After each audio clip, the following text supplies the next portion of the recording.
Om Swastiastu, Semeton Istana Channel. Selamat datang di Istana Channel. 10 mitos pantangan saat merantau ke Kalimantan. Bagi Semeton ada yang merantau atau baru saja merantau ke Kalimantan, sebaiknya mengetahui 10 mitos atau pantangan saat merantau di Kalimantan. Yang pertama, perlu disadari bahwa lain ladang, lain belalang, lain lubuk, lain ikannya. Di mana bumi dipijak, di situ langit dijunjung. Pepatah itu yang sebaiknya kita pegang dengan erat. Berada di kampung orang, sebaiknya kita mengetahui terlebih dahulu adat istiadat, kebiasaan, dan pantangan masyarakat setempat agar terhindar dari malapetaka.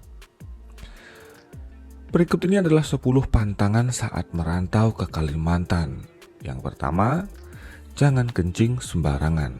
Saat masuk ke dalam hutan di Kalimantan, sebaiknya jangan kencing sembarangan, terutama mengencingi pohon besar.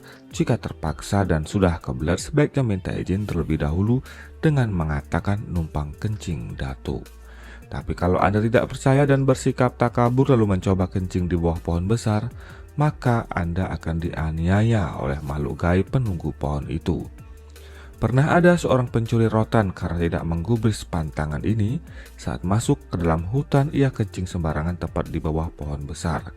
Selesai kencing, ia mendapati burungnya atau alat kelaminnya bengkak sebesar pohon singkong gajah, sehingga ia ketakutan dan kebingungan lalu berjalan tertatih-tatih pulang. Saat ia memeriksa penyakitnya kepada sesepuh kampung, ia malah ditegur dan dimarahi. Makanya jangan kencing sembarangan. Itu bukan sekedar pohon, tapi rumah makhluk gaib. Mereka marah karena rumahnya dikencingi.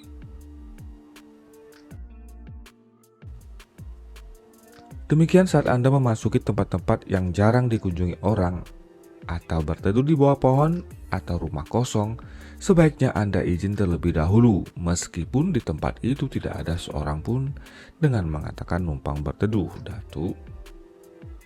Yang ketiga, berbagi makanan saat di hutan. Ketika kita tengah berada di hutan saat makan, sebaiknya Anda berbagi dengan makhluk yang kasat mata dengan melemparkan sedikit makanan kepadanya. Jika tidak, makhluk halus tersebut akan mengganggu. Yang keempat, dilarang meludah ketika orang lewat.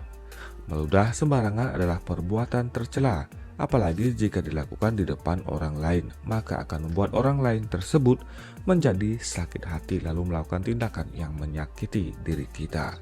Apabila kita langsung ditegur atau dimarahi mungkin tidak seberapa, namun jika diguna-guna sehingga kita sakit bahkan meninggal dunia, alangkah mahal harga yang harus kita bayar hanya karena meludah. Itulah kebiasaan yang sering terjadi di bumi Kalimantan, seperti daerah Pasir, Kalimantan Timur. Yang kelima, dilarang membakar terong.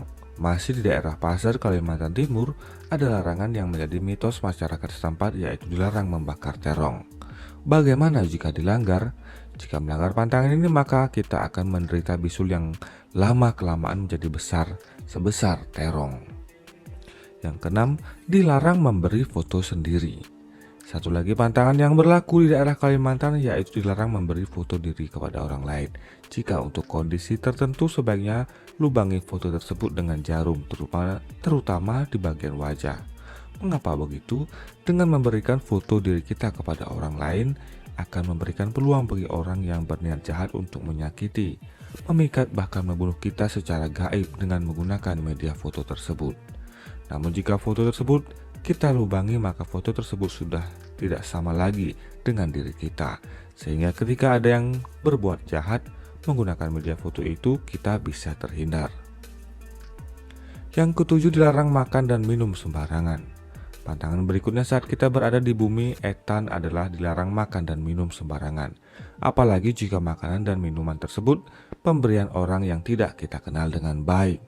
Pantangan ini biasanya berlaku pada pemuda-pemudi yang belum menikah atau sudah menikah tapi jauh dari pasangan.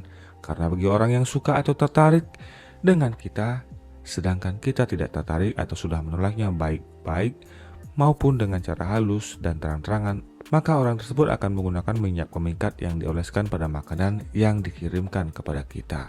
Apabila kita makan, maka kita akan terkena guna-guna. tersebut lalu menjadi tertarik bahkan tergila-gila kepada si pengirim makanan tersebut. Apabila kita ingin memakan kiriman tersebut, sebaiknya kita langkahi dulu makanan itu 3 kali, baru kita makan. Jika tidak, lebih baik dibuang saja kiriman makanan tersebut. Kemudian, jangan mengobrol janji. Jika Anda seorang pemuda yang merantau ke Kalimantan, sebaiknya jaga perilaku Anda, terutama berkaitan dengan hubungan asmara dengan gadis atau wanita setempat. Jangan memberikan janji untuk menikahinya apabila Anda masih ragu-ragu atau belum cocok. Jangan hanya mengajak atau mengejar kenikmatan sesaat lalu Anda mengobrol janji untuk menikahinya. Resikonya cukup berat, yaitu Anda tidak dapat pulang ke kampung halaman sebelum Anda menikahi gadis tersebut. Apakah penyebab kita tidak bisa pulang karena kita tidak punya uang? Tidak, meskipun Anda punya uang banyak dan sudah membeli tiket pesawat atau tiket kapal laut, Anda tidak akan pernah berangkat. Pandangan dan perasaan Anda seolah tertutup saat orang lain menaiki pesawat yang akan Anda tumpangi. Anda seolah melihat itu bukan pesawat Anda. Ketika pesawat sudah tinggal landas, barulah Anda sadar jika Anda ketinggalan pesawat. Demikian juga saat Anda mencoba menggunakan mode transportasi lain seperti kapal laut. Hal ini akan terus berlanjut sampai Anda memenuhi janji atau membatalkan janji untuk menikahi gadis tersebut. Jangan menjawab atau menegur jika mendengar suara aneh.